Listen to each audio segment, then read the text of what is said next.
Hi, you're on the Reddit Confessions channel. She was standing in my closet, wearing my hoodie, my socks, and holding her phone, texting someone with that smirk she reserves for secrets, not jokes, secrets. I was on the floor trying to find the charger she keeps borrowing and losing. She didn't see me looking up.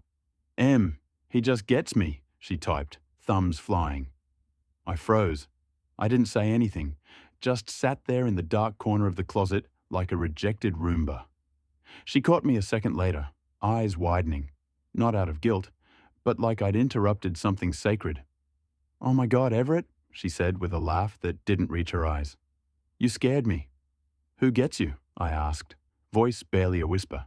She didn't even blink. "Fate, from work. You've met him, right?" I hadn't, not even once. "We're just friends?" she added, as if that made everything okay.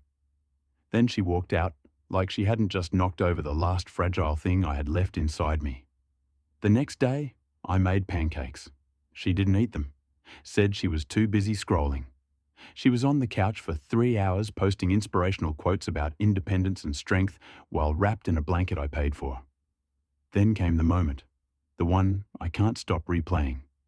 "Can you pay my credit card bill this month?" she asked, not looking up. "I splurged on a few things, but I'll pay you back." I looked at her, really looked. The new shoes, the nails, the mystery perfume that didn't smell like anything she owned before. All of it whispered his name. I said calmly, "As a friend, I can only help you find a job." She blinked like I'd spoken in another language. "What?" "I thought we were just friends," I said. "And I'm the kind of friend who supports job hunting, not shopping sprees." Her face dropped like the Wi-Fi had cut mid-scroll. She didn't laugh this time. She didn't say a word. And for the first time in a long time, neither did I. The silence after I told her I could only help her find a job lingered longer than it should have. She didn't speak. She didn't move. She just sat there like someone had pulled the plug on her confidence. But I didn't feel proud. I didn't feel strong. I felt pathetic. Like a man who finally said one clever thing after years of swallowing words he should have screamed. The next morning, she didn't make coffee. That was her ritual. I always woke up to the scent of hazelnut creamer and the sound of her humming some old Taylor Swift song she'd never admit to liking. But that day, nothing. Just the cold, metallic hum of silence and a half-made bed. She was already gone when I stumbled into the kitchen. No note, no message, not even the usual, "Be back later. Love you." My stomach turned. I checked her location. Yeah, I still had access, and it showed she was near a place called Indigo Bloom Spa. Funny, I'd suggested a couple's massage there last winter. She'd laughed in my face and said it was a waste of money. Now she was going solo. By 2 p.m., she still hadn't answered my texts. That's when the doorbell rang. I opened it expecting a package. Instead, it was Tate. Tate. He was taller than I imagined. Hair perfect, teeth glowing, voice syrupy. He smiled like he was about to pitch me a vacation package. "Hey man, she left her charger at work. Said she needed it today, but wasn't answering." So, my hand tightened on the doorknob.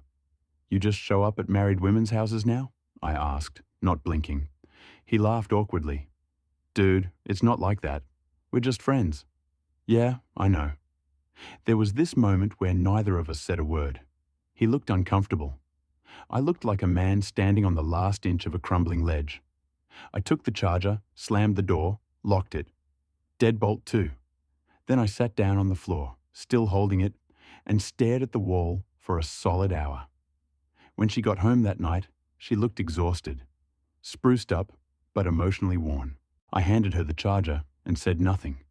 She took it quietly and walked to the bedroom. A minute later, I heard her crying. But they weren't the kind of tears you cry for someone you love. They were the kind you cry when your plan hits turbulence. And I realized something awful. She wasn't mourning us. She was mourning the collapse of her plan B. That night, I couldn't sleep. I kept thinking about how she cried, but not for me. I wish it had been the kind of cry where someone realizes what they're about to lose. Instead, it sounded like frustration, like something important was slipping through her fingers, and I was just the collateral damage. At around 2 a.m., I quietly got up, walked into the living room, and sat on the couch in the dark. I couldn't stand lying next to her anymore. I felt like I was spooning betrayal. Her purse was still on the coffee table. She never zips it up all the way. And for once, I wasn't too polite to look inside. I know how it sounds, but I needed truth more than I needed to keep my dignity intact. Inside, I found a folded envelope, handwritten, no stamp, no return address. Just, "Can't wait till it's real," in blue ink. I opened it, hands trembling. It was a handwritten note, sloppy, rushed. "Just hold out a little longer. He's almost out. I'm ready when you are. Yours, T." I just sat there rereading it, my throat tightening until I could barely swallow. Almost out. That was me. They were waiting for me to give up, or better leave. Or maybe she was building the narrative that I was unstable, so when I broke down, she could slide right into her next life clean. At dawn, she walked into the room wrapped in a blanket, acting like everything was normal. "Why are you up?" she asked with fake concern. I held up the note without a word. Her mouth opened, then closed. Then she sat down across from me, legs crossed, not even trying to look shocked. "You went through my stuff?" she said softly. That was her defense. I didn't yell. I didn't scream. I just whispered, "You've been planning this." She didn't deny it. Instead, she looked out the window and muttered, "I didn't think you'd actually read it." I was no longer in a marriage. I was in a slow-motion eviction from my own life. And suddenly, the phrase, "We're just friends," sounded like the sickest kind of joke. Not just about the other man, but about me. Because I'd been treated like nothing more than a placeholder in a life she was already halfway out of. I didn't sleep that night either. After she admitted she'd been planning her exit with Tate, I just sat on the couch, staring into nothing. Her footsteps creaked across the floor once or twice. Maybe she peeked in to see if I'd exploded yet. I hadn't. I was still frozen in the same position, holding the note like it was a scalpel left in me on purpose. The next morning, I didn't pack a bag. I just walked out with my wallet and keys. She didn't ask where I was going, didn't stop me, didn't even pretend to care. But I heard her lock the door behind me. I drove without a destination. I called my brother, but his voicemail was full. I tried a motel, but even that felt too permanent for someone in free fall. I parked at a grocery store and sat in the lot for 2 hours, watching strangers walk in and out of normal lives, holding flowers, kids, receipts, actual direction. I had none of that. Finally, I went back. I don't know why. Maybe I thought she'd be waiting. Maybe a part of me wanted her to cry again, but this time for the right reason. Instead, when I tried to open the door, my key didn't work. She'd changed the locks. My heart sank. I rang the doorbell once, twice. No answer. Then I got a text. "You said we're just friends, right? Friends don't get keys." I don't remember how long I stood there. I remember the wind picked up. I remember a neighbor walking past with his dog, pretending not to notice me standing like an idiot on my own porch. Eventually, I walked around the side of the house, sat down on the back steps, and opened my phone. My bank app had a notification. She had just paid for a weekend getaway. 2 tickets, same spa as last week. I knew who the second ticket was for. She didn't want to leave me cleanly. She wanted to erase me quietly, neatly, as if I was just a bad habit. She finally had the discipline to quit. I wanted to scream, but I didn't. I just sat there, arms around my knees, realizing something much worse than betrayal. She wasn't just cheating on me. She was moving on without even checking if I survived. After sitting on those cold back steps for what felt like forever, I walked away from the house I once called mine. I didn't slam the gate. I didn't yell. I didn't even cry. I just left like a man who finally realized he was never part of the future being built inside those walls. I stayed the night in my car again. The next morning, I remembered I still had access to our shared cloud drive. It wasn't out of malice. I just wanted to grab some tax documents. That's when I saw a new folder labeled Final Plans. My stomach dropped. Inside were PDFs, legal documents, budget spreadsheets, travel itineraries, and a file called After Everett. I opened it. It was a typed document like she was writing a pitch deck for her new life. Bullet points and all. Goals post-divorce, full control of joint account, relocate with Tate, see Airbnb booking, change health insurance, block Everett if unstable, therapy records optional, make copies. There was even a checklist. A checklist. I was listed like a cancelled subscription. Like she was decluttering me from her life, using a Marie Kondo strategy. What gutted me most wasn't that she had planned the exit. It was how coldly organized it all was. She hadn't cried in the closet. She had calculated. She hadn't asked me to pay her bills out of need. She did it to drain me before disappearing. I scrolled down and saw notes labeled "Talk track if confronted." There were suggested phrases she had typed out to manipulate me. "You're imagining things again. You've always been too sensitive. This is why we don't work." It hit me then. She had planned not just to leave, but to discredit me in advance so that when I inevitably fell apart, no one would believe it was her fault. That folder changed something in me. I wasn't just heartbroken. I was erased, preemptively rewritten in her story as a fragile, forgettable man.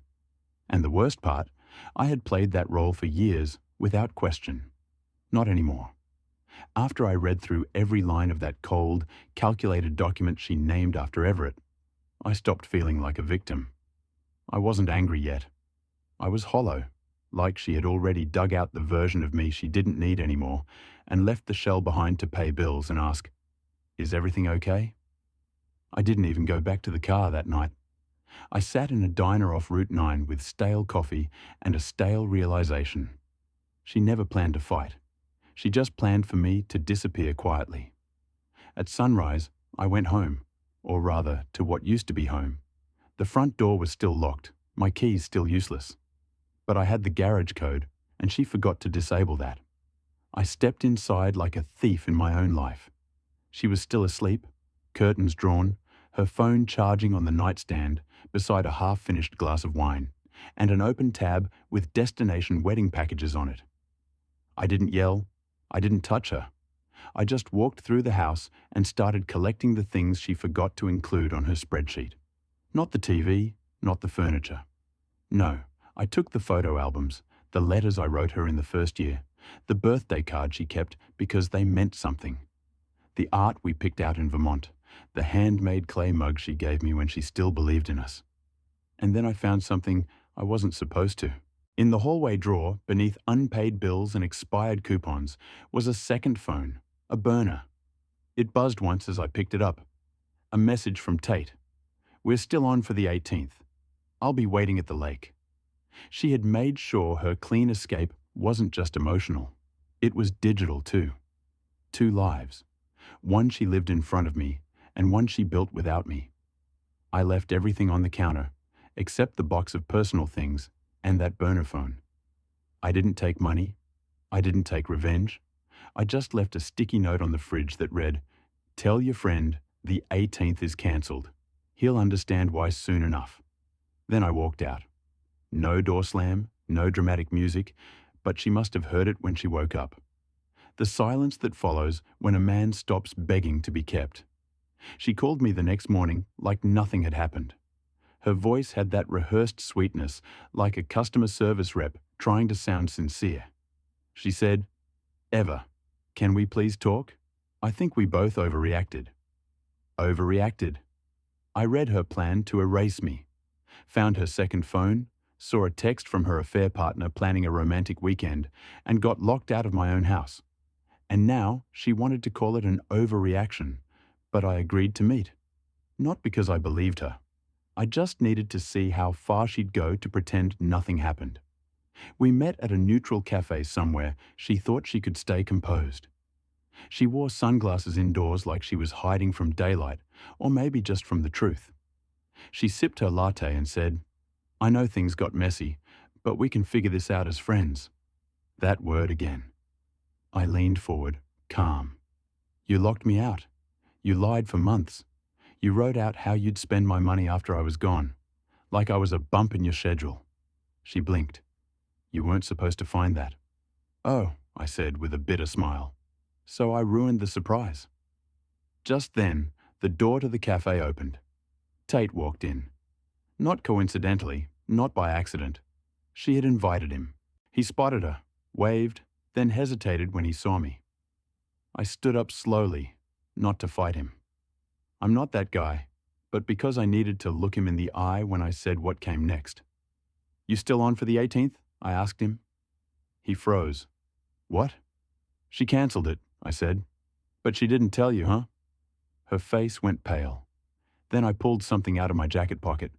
Not a weapon, not a threat, just her second phone, the one she thought I didn't have. Tate looked at it, then at her. You said you deleted everything, he muttered. Her hands started shaking. I turned to leave. Oh, and Tate, I added over my shoulder, next time you plan to replace a husband, make sure you're not just filling a temporary role. As I walked out, I heard her start to cry. But this time, it wasn't strategic. This time, she knew the script had flipped and I wasn't playing my part anymore. After that scene in the cafe, I didn't go back. Not to her, not to the house, not to the version of me that would have once begged for answers, for closure, for one more chance. That ever was gone. Quietly, permanently, I stayed with my cousin for a few days. Just enough time to file paperwork, close joint accounts, and transfer what little I had left to a new account under only my name. She didn't call again, not once.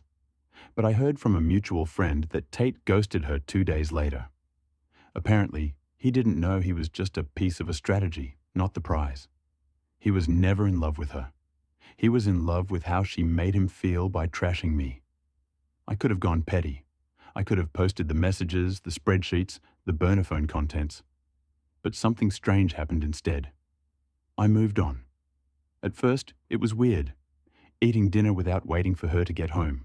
Not second-guessing every purchase, not flinching every time I heard her ringtone.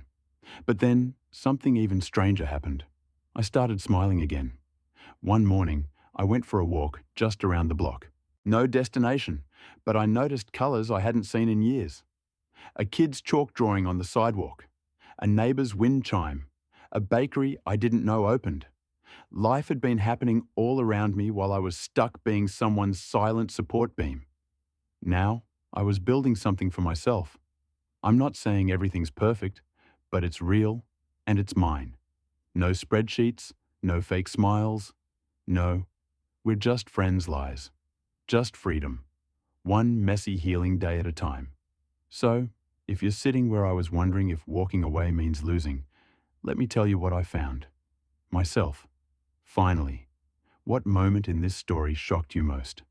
Was it the burner phone, the cafe ambush, or her After Everett folder? Let us know in the comments. We read everyone. Thanks for watching Reddit Confessions. If you've ever had to rebuild after betrayal, your story might help someone else heal.